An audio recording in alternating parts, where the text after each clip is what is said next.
Let's now get some more insight into the federal government's efforts at addressing the malaria menace, and we are being joined by the Director and Head of Surveillance, Monitoring, Evaluation and Operation Research of the National Malaria Eradication Program, Mr. Chukwu Okoronkwo. Thank you for joining us on the News at 10. Thank you for having me. All right, so let's quickly delve into it. As someone who's deeply involved in the fight against malaria, can you give us an assessment of the national efforts to eradicate malaria in Nigeria? Several things that we do. First, we make sure that we distribute nets, but again, that is dependent on donor support. We also have something that we also, on the preventive aspect, we have what we call seasonal malaria chemo prevention, by which we distribute also preventive medicines to children under 5 years in the areas where we have about rainfall for about 4 months. So we do that, and of course, we also do some scaling up of our case management to all facilities to make sure that malaria commodities are available so that people who have symptoms of malaria can go there to be tested and to be treated. We have, of course, other interventions that we are also implementing, and this goes to some things that are innovative. We just started the indoor residual spray, and we've also started a few other things that are also addressing children under 5 years that are not covered by SMC. So these are the things that we are doing in Nigeria to make sure that we eliminate all the malaria and reduce the burden of the disease in the country.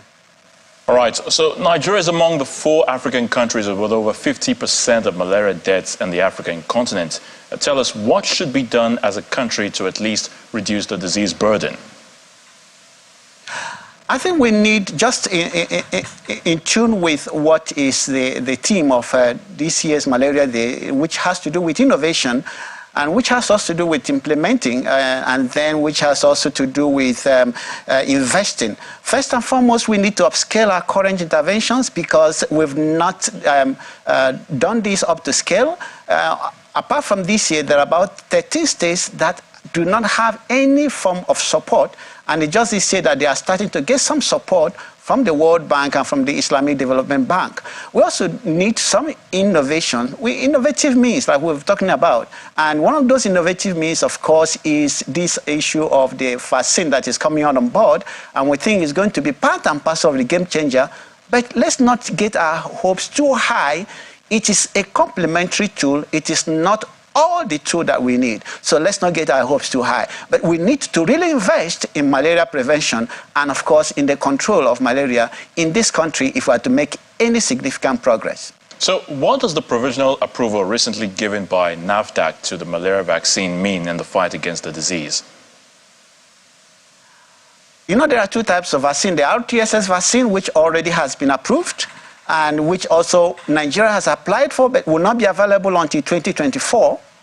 And then, of course, the Oxford vaccine, which is just coming in, and which, as you've heard, is going to be, of course, looked at by WHO before making this recommendation for approval and for countries to adopt. So for us, we have already started applying for the ones that they have recommended for approval or they have approved. But it's not going to be in the country until 2024, and even at that, it's going to be in a limited number because of production issues, not because we can't afford to distribute, not because of any logistic issues, but because the people who are producing cannot produce a quantity that is needed to meet our demand. So does this mean that the Ministry of Health doesn't have the whole vaccines on ground? Or should we say that they just have one of these vaccines? And how soon do you think we can begin to see the gains of the vaccines which you talked about? Again, I want to reiterate the fact that only one of the vaccines which has been approved by WHO, which is the RTSS vaccine, is available now, which we have applied for. But that's going to only be available in Nigeria as from 2024, that's next year. And that is going to be in limited quantities, not sufficient for even one local government. And that is going to be an issue for us. It's not because we cannot be able to deliver it. It's not even because of issues about having to procure, because there are people who are willing to procure, but the problem is the production. Where they are producing for all the countries in the world that need it, Nigeria is only getting a minute part of the numbers they're going to produce. And then they can scale up gradually over the years.